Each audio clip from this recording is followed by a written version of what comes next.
Hello, friends. So, your Valentine's Day gift was seeing a text message pop up and discovering that your partner's been cheating on you. Now, first off, don't take your keys to the car or rip out the seats or take a Louisville slugger to the headlights.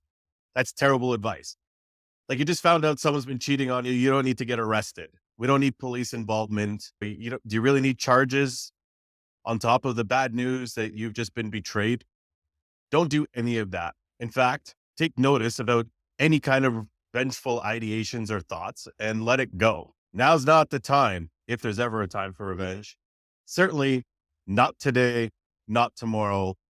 Time to slow things down, get some information. By information, truth. Okay? Like, obviously, you're in shock. You just found out something that you didn't expect, or maybe you did a little bit. Maybe you did. They didn't really want to admit it, especially like in the shock, or maybe to save face, you might be saying things like, "Oh, I should have saw this coming." But really, in the shock, that moment in time, bam. What about our family? What about our relationship? What you want to do is to start orientating yourself towards one, finding someone to talk to, like a friend, and you want to resist all kinds of vengeful actions. Okay. So no violence, no destruction of property, no attacks online to try to humiliate someone. You don't go to their employer or whatever. You stop all that, right? You just entered a difficult moment in your life. No need to add drama, especially unnecessary drama, because you've already got enough to deal with. What you want to do is slow it down, make a priority list of who you're going to talk to first, if anyone, but you got to slow it down. Imagine the first conversation is with the person that you just found that was cheating to get more information, more truthfulness. Like, how long has this been going on? What are the sexual behaviors that have been happening? Do I need to be sexually tested? Can you go get sexually tested? Let's start prioritizing physical safety or just physical awareness of, hey, did something happen to me physically? Do I have a disease or an infection? So book a medical appointment, right? Because are you really going to trust the words of the person who's been cheating on you in that moment in time? Of course, they're going to say, I always use protection, or of course, I cheated on you safely. I took all the precautions necessary while I was cheating on you to care about you and our relationship, right? None of those things make any sense in that moment in time. So I know you'd like to believe that the person was caring for you while they were cheating on you. And to an extent they were. I'm sure they were lying to you to protect you from your own reaction to the truth before you discovered it, caring for you. As I say this, like I said, prioritize your physical health first. Get information. Start asking questions about the history, the number of partners. Of course, you're not going to get all the information in that moment in time, but know that. But you need some sort of organizing. You might need a little bit of a withdrawal, depending on your situation. By withdrawal, hey, I'm going to go spend the night with my friend, or I can't be with you because it's going to be toxic.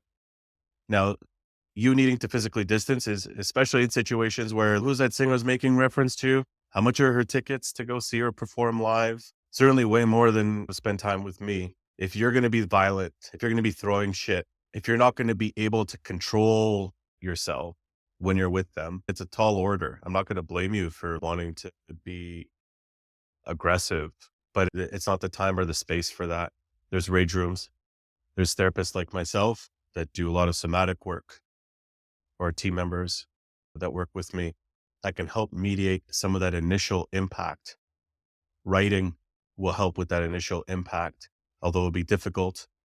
Doesn't mean it's not productive or helpful. Really, what you're trying to do in the short term, by short term, several months probably, is begin to try and get some information, get some facts, get some truthfulness, and start setting effective boundaries.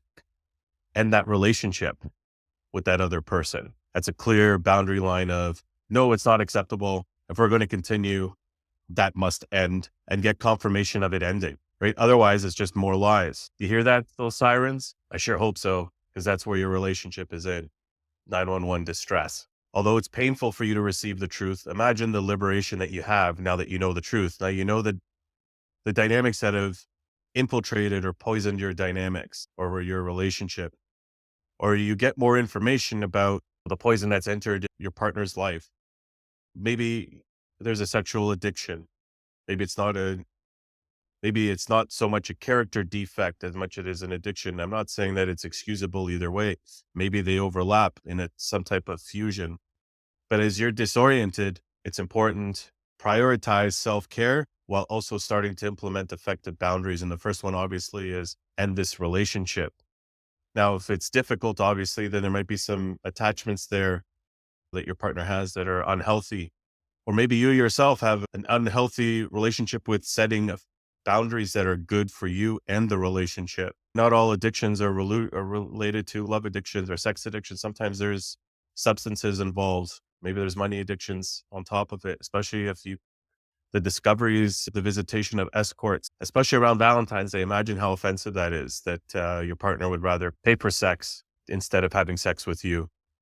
That's very hurtful. It also highlights the significance of promoting your physical health's awareness and information gathering. So in short, as I conclude this video, prioritize not ending up in cuffs yourself, but also starting to look at your own physical health and the building blocks of effective boundaries, which we'll discuss more later.